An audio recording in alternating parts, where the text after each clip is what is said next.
Jabril is the first living, breathing creature of Allah. He is the first creature that's ever been given a soul, without any parents. How is he brought into existence? You know, when babies are born, they make all these noises and they figure things out. What about the malaika? What about Jabril alayhi salam? When he was brought into existence, what did he say? Right? Sa'id ibn Musayyib radiyallahu anhu narrates, as the angels are brought into existence, they say, La hawla wa la quwwata illa billah. There is no power or might except that of God.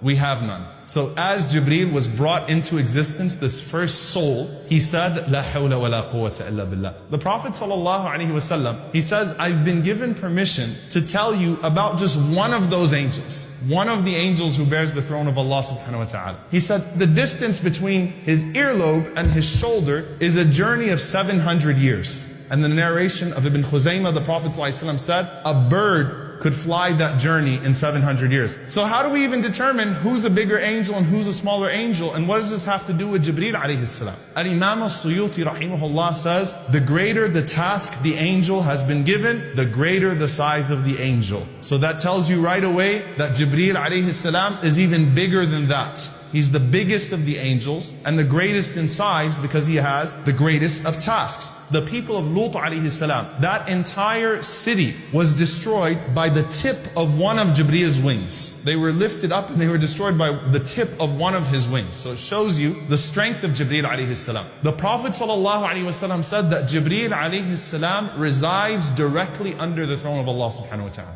What does he look like when he's in his full form? The Prophet ﷺ says, رَأَيْتُ Jabril, I saw Jabril, وَلَهُ سِتُّمِئَةِ جَنَاحٍ, and he had 600 wings, not 2 or 3 or 4, 600 wings. Not only that, the Prophet ﷺ said he filled up the entire horizon and he was sitting on a throne that Allah subhanahu wa ta'ala provided for him.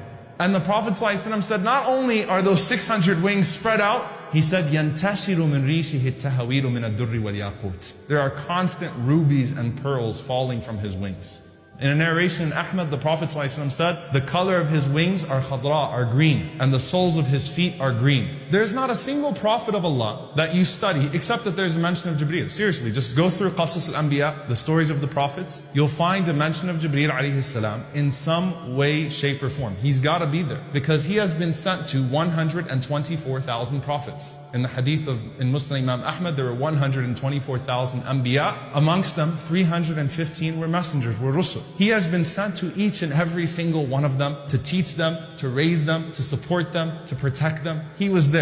When Adam alayhi salam was expelled from paradise, did Allah communicate directly with Adam anymore? No. Now Jabril becomes the intermediary between Allah and Adam alayhi salam. When Adam passes away, they didn't know what to do with his body, obviously, because human beings had never experienced death before. Allah sent Jabril alayhi salam and a group of angels. They washed the body of Adam alayhi salam. They shrouded Adam alayhi salam. They buried Adam alayhi salam. So he's there from the very start, even with Adam alayhi salam. Then comes the very long, one of the longest hadith actually in Sahih al-Bukhari is this hadith where the Prophet ﷺ mentions Hajar running from Safa to Marwa, running around, carrying her baby Ishmael, looking for anyone to help her. She's in an abandoned place. There's no one there, right? And the Prophet ﷺ says, all of a sudden she heard a sound. She said, come forth if you have anything good to offer.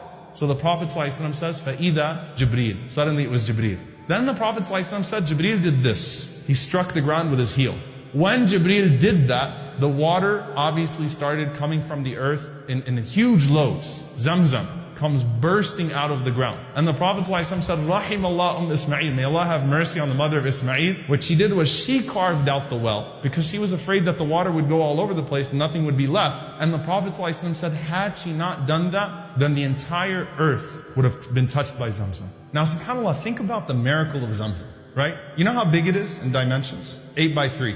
And in an official research that was done on Zamzam, it pumps 8,000 liters per second.